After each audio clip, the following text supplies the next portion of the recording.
Bienvenue dans notre exploration des sources qui comptent. Aujourd'hui, on se plonge dans un sujet vraiment crucial pour le secteur éducatif, surtout quand on travaille avec des jeunes au parcours, disons, complexe. Mhm. On pense à ceux suivis par l'aide sociale à l'enfance, l'ASE, ou la protection judiciaire de la jeunesse, la PJJ, ou même sont en lieu de vie spécifique. Oui, des contextes où la relation est au cœur de tout. Exactement. Et dans ces contextes, la communication, ce n'est pas juste échanger des infos, c'est un outil fondamental. Notre source principale, c'est un guide pratique avec un titre très parlant, bien communiqué, pour mieux accompagner. Un titre qui dit l'essentiel, en effet. Ce guide, il est très concret, très terrant, et il insiste vraiment sur l'importance vitale d'une communication de qualité au quotidien. Tout à fait. Guide propose pour y arriver. Qu'est-ce qui fait vraiment la différence sur le terrain? Mhm. Allons voir ça. Allons-y. Alors, dès le début, il y a une idée qui ressort très fort dans ce guide. Une bonne communication, c'est le pilier de la cohérence éducative. Bon, ça peut paraître évident, mais pourquoi c'est si central justement pour ces jeunes-là? Parce que l'incohérence, c'est souvent ce qu'ils ont le plus vécu, en fait. Quand les adultes autour d'eux ne disent pas la même chose, ne sont pas alignés, Hmm. ça crée une énorme insécurité. Ah ouais. Le guide l'explique très bien. Quand l'information circule correctement, de manière fiable, entre tous les professionnels, eh bien le jeune, il perçoit un cadre clair, stable. Et ça, c'est, comment dire, c'est la base pour pouvoir se poser un peu, faire confiance. Un cadre sécurisant, donc. Essentiel. Mais les bénéfices, ça va plus loin que ça, non? Si je lis bien le guide. Ah oui, tout à fait. Cette cohérence qui vient d'une bonne communication, elle a des effets très très concrets.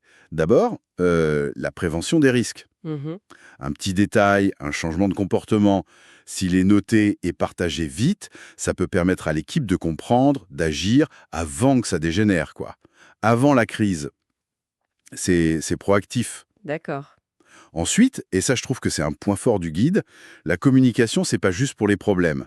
Ça sert aussi à valoriser les jeunes. Ah, intéressant ça. Oui, noter un effort, un progrès, même une petite réussite, et le partager dans l'équipe, ça compte énormément pour leur estime d'eux-mêmes.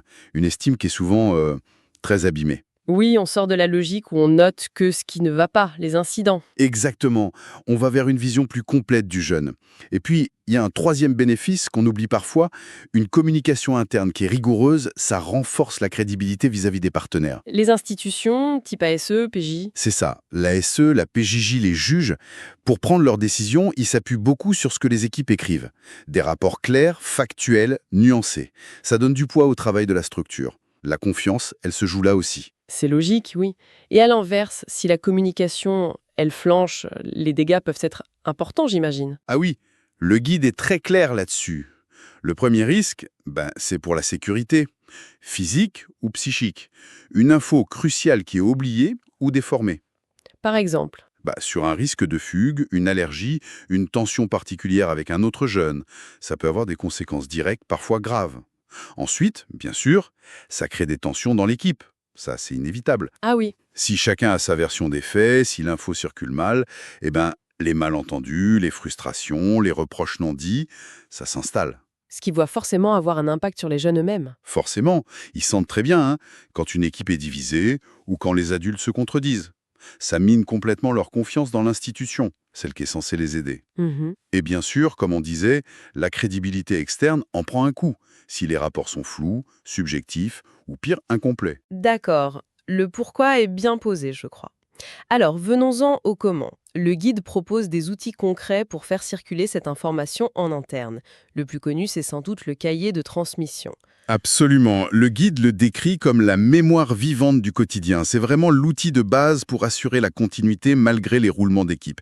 L'idée est simple, chaque intervenant note les faits marquants. Et le mot-clé, c'est objectivement. Objectivement. C'est là que ça se corse, non?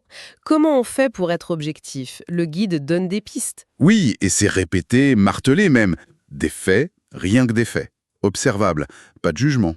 Pas de « il a été insupportable », par exemple. Surtout pas. Plutôt, il a crié et a refusé de participer à l'activité prévue.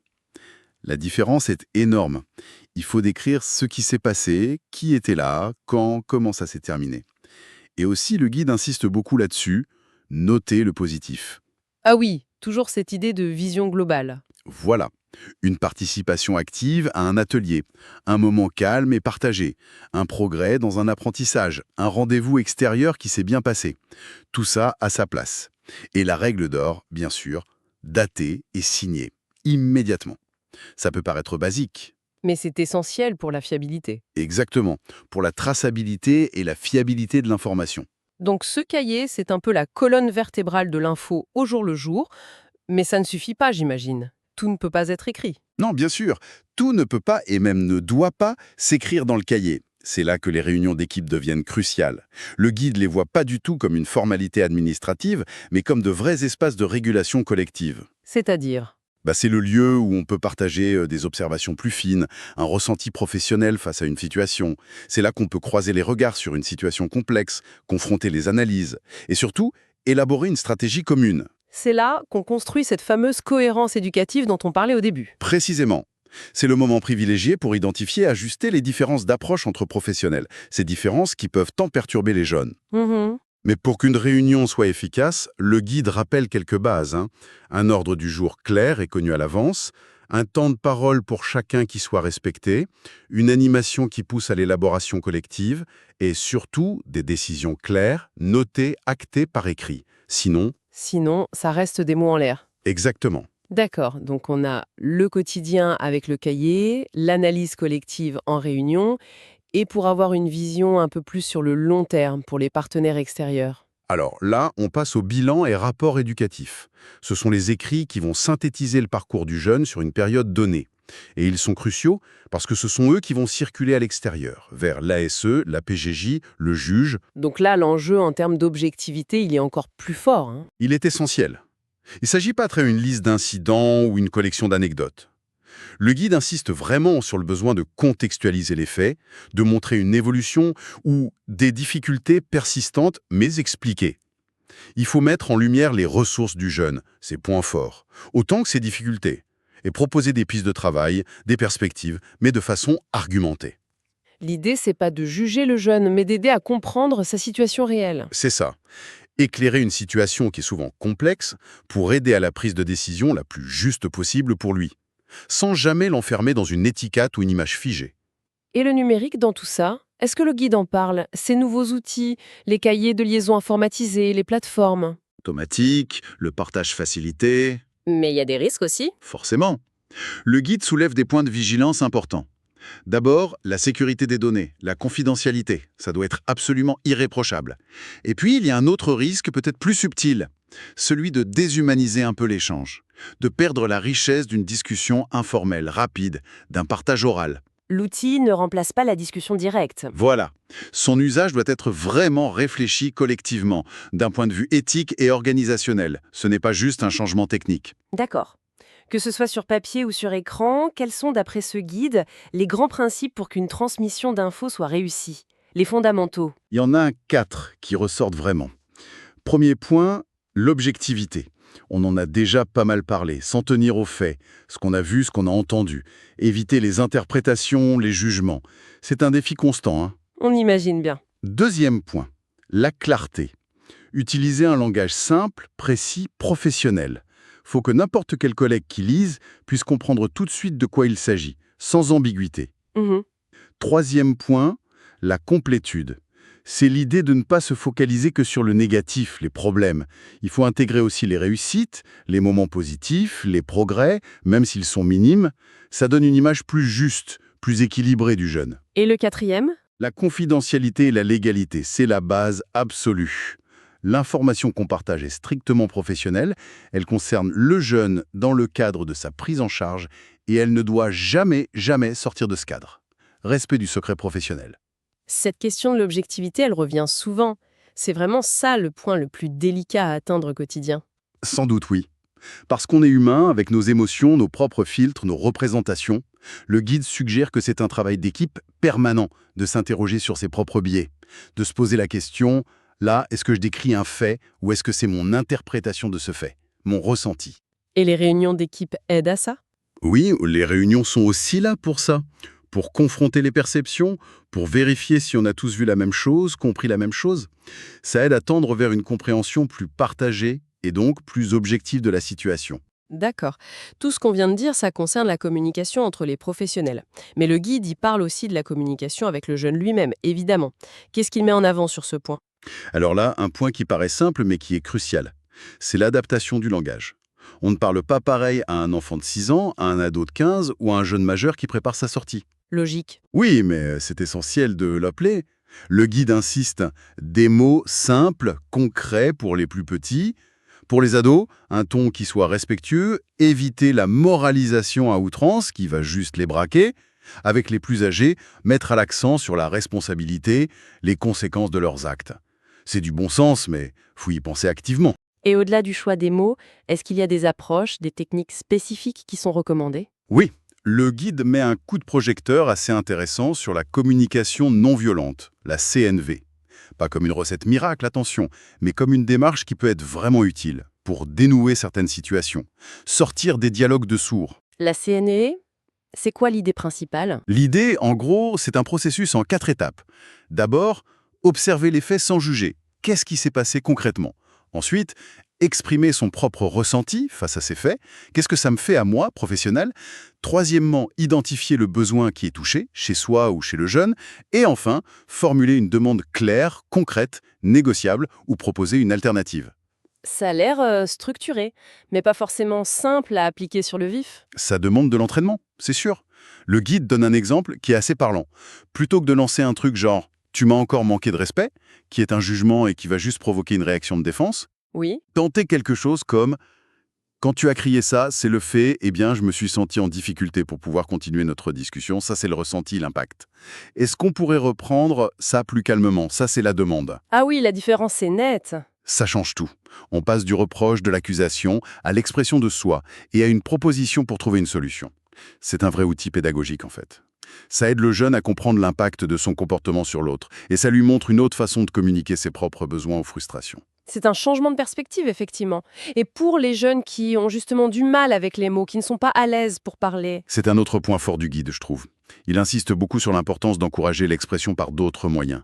La parole, c'est pas le seul canal, loin de là. comme quoi par exemple? Le dessin, l'écriture, le jeu de rôle, le théâtre, mais aussi des choses plus physiques ou créatives. Le sport, la musique, un atelier cuisine, le jardinage. Toutes ces médiations, comme on les appelle, ça peut permettre à un jeune d'exprimer des émotions, des tensions, des désirs, de créer du lien autrement qu'en parlant. Il s'agit vraiment d'ouvrir le champ des possibles pour la communication, offrir plusieurs portes d'entrée. D'accord. Le guide semble très constructif, mais j'imagine qu'il pointe aussi des erreurs à éviter, les pièges courants. Oui, bien sûr, et c'est utile pour progresser. Il liste quelques erreurs fréquentes. Par exemple, l'oubli d'informations dans les transmissions. Ah oui, on en a parlé. Ouais. Parfois, c'est par manque de temps ou par négligence. Parfois, c'est une fausse bonne intention, genre ne pas accabler le collègue, ne pas surcharger, mais une info manquante, même petite, peut être cruciale pour la suite. D'autres erreurs vives. L'usage de jugement de valeur ou d'étiquette. Dire « il est manipulateur, elle est agressive », ça n'aide personne et ça enferme le jeune. Mieux vaut décrire précisément une situation où on a eu l'impression d'une manipulation ou un comportement qu'on a perçu comme agressif. Ça, l'équipe peut l'analyser. Mhm. Ensuite, évidemment, les consignes contradictoires entre professionnels. Si un éduc dit blanc et l'autre dit noir sur une règle de vie, par exemple, c'est dévastateur pour la sécurité et la confiance du jeune. On imagine le désarroi. Et enfin, un truc peut-être plus banal mais fréquent, la relecture négligée des transmissions écrites. Une relecture rapide, ça permet de corriger les imprécisions, les fautes d'orthographe qui nuisent à la clarté, de vérifier qu'on a bien tout dit. C'est un gage de sérieux. Toutes ces erreurs, même si elles paraissent petites prises isolément, leur accumulation peut vraiment s'appeler le travail, non? Exactement. Elle grignote petit à petit la confiance, la sécurité, la cohérence. Tout ce qu'on essaie justement de construire avec ces jeunes. La rigueur dans la communication, ce n'est vraiment pas juste une question de paperasse ou de formalisme.